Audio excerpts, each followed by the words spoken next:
दोस्तों, आज की हमारी ये वीडियो इतिहास से रिलेटेड होगी। वैसे तो हम इतिहास से रिलेटेड वीडियो जल्दी बनाते नहीं हैं, लेकिन कभी कभार बना लेना बहुत ज़रूरी हो जाता है, क्योंकि वैसे तो आप जानते हैं कि हमारे चैनल से हर तरह के देखने वाले जुड़े हुए हैं और सबकी फरमाइश भी पूरी होनी चाहिए। और वैसे भी इतिहास का जानना लगभग सारे लोगों की ये ख्वाहिश होती है। तो इसी के पॉइंट ऑफ व्यू से आज इतिहास के ऊपर एक वीडियो बन रही है, जिसमें आप जानेंगे पारसी लोगों का इतिहास। जी हाँ, पारसी कम्युनिटी से रिलेटेड ज़रूरी इन्फॉर्मेशन के साथ साथ उनका हिस्टोरिकल बैकग्राउंड भी आपको पता चलेगा कि आखिर ये पारसी लोग कौन हैं, कहाँ रहते हैं, कहाँ से आए हैं और इनका इतिहास क्या रहा है। जिस धर्म को ये लोग मानते हैं उसमें क्या क्या चीज़ें पाई जाती हैं और ये किस खुदा की इबादत करते हैं। तो चलिए आज की वीडियो में हम पारसी कम्युनिटी से रिलेटेड लगभग सब कुछ जानने की कोशिश करते हैं। सबसे पहले तो ये जान लेना ज़रूरी है कि पारसी कोई मज़हब या फिर किसी धर्म का नाम नहीं है, बल्कि पारसी तो एक नस्ली ग्रुप का नाम है। यानी जिस तरह से अरब में रहने वाले लोगों को अरबी कहा जाता है, अफ्रीकन लोगों को अफ्रीकी कहा जाता है और हिंदुस्तान में पैदा होने वाले लोगों को हिंदुस्तानी कहा जाता है, बिल्कुल इसी तरह से फारसी यानी पर्सिया में रहने वाले लोगों को पारसी कहा जाता था। फारस और पर्सिया वही इलाका है कि जिसको आज के नए दौर में ईरान के नाम से जाना जाता है।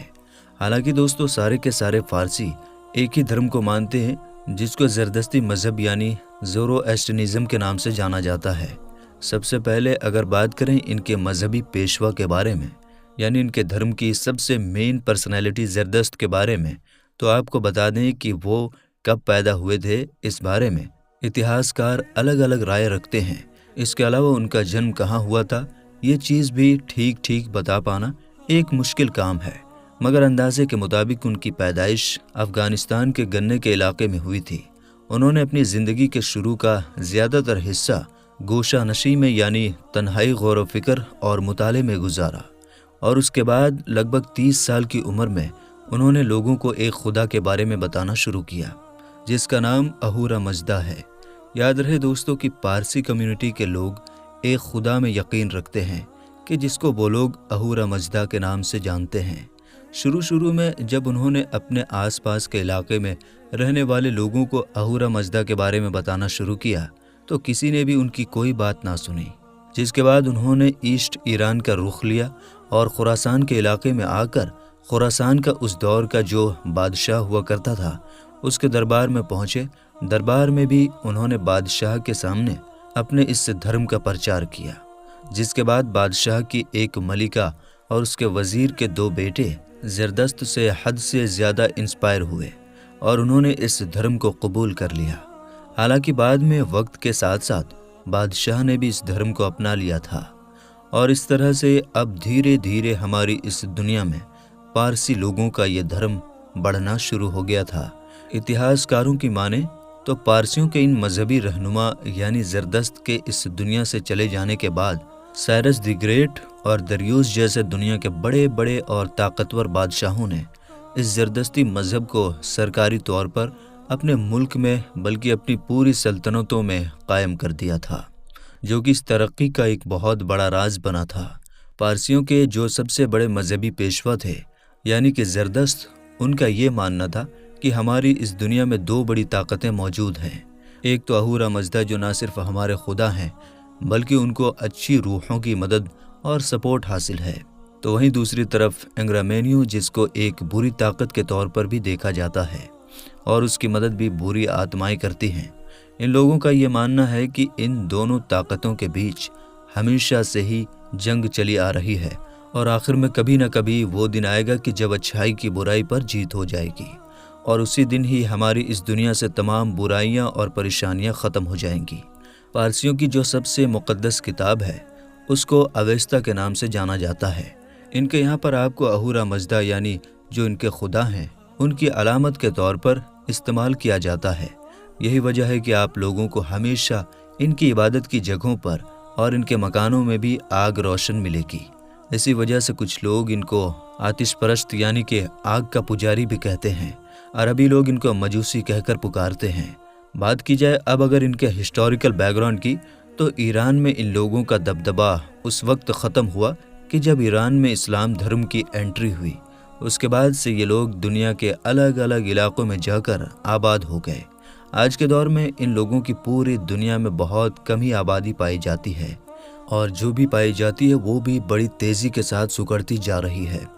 आज के दौर में पारसी लोगों की सबसे ज़्यादा आबादी हिंदुस्तान में ही रहती है, कुछ पाकिस्तान में भी रहती है, जबकि अफ्रीका, यूरोप और अमेरिका जैसे इलाकों में भी ये लोग पाए जाते हैं। इंटरेस्टिंग बात तो यह है कि पारसी लोग अपने मुर्दों को ना तो जलाते हैं और ना ही दफनाते हैं, बल्कि वो एक बड़ी सी इमारत में अपने मुर्दों को खुले आसमान के नीचे ऐसे ही छोड़ देते हैं।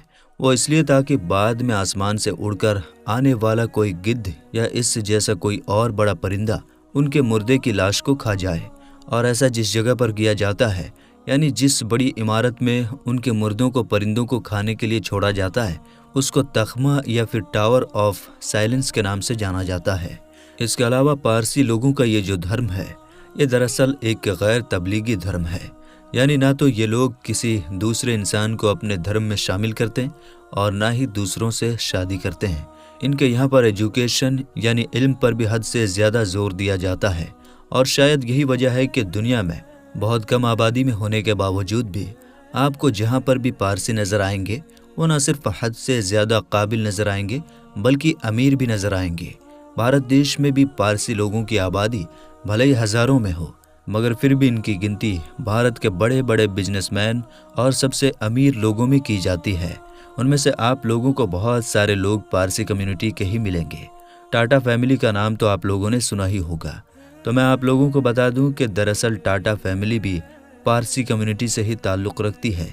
सिर्फ टाटा फैमिली ही नहीं बल्कि टाटा के साथ साथ वाडिया फैमिली और इस तरह के कुछ और ऐसी इंडिया में फैमिली मौजूद हैं जो कि देश में टॉप पर गिनी जाती हैं, और उनका बैकग्राउंड पारसी कम्युनिटी है। यानी कम आबादी में होने के बावजूद भी पारसी लोग इंडिया की इकोनॉमी में एक बड़ा किरदार अदा कर रहे हैं। इंटरेस्टिंग बात तो ये है कि भारत देश में जितने भी पारसी पाए जाते हैं उनमें से ज़्यादातर आपको मुंबई शहर और उसके आसपास के इलाके में मिलेंगे।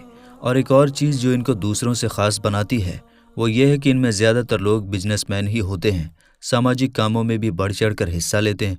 बात चाहे डोनेशन या दान देने की हो, या फिर अच्छा स्कूल और कॉलेज खोलने की हो, या फिर हॉस्पिटल चलाने की, तो हर चीज़ों में ये लोग आपको आगे आगे नज़र आएंगे। दोस्तों, पिछले कुछ सालों में जिस स्पीड के साथ पारसी कम्युनिटी की आबादी पूरी दुनिया में गिरना शुरू हुई है, उससे भी ये अंदाज़ा लगाया जा रहा है कि हो सकता है कि बहुत जल्द ही फ्यूचर में पारसी कम्युनिटी हमारी इस दुनिया से गायब ही हो जाए।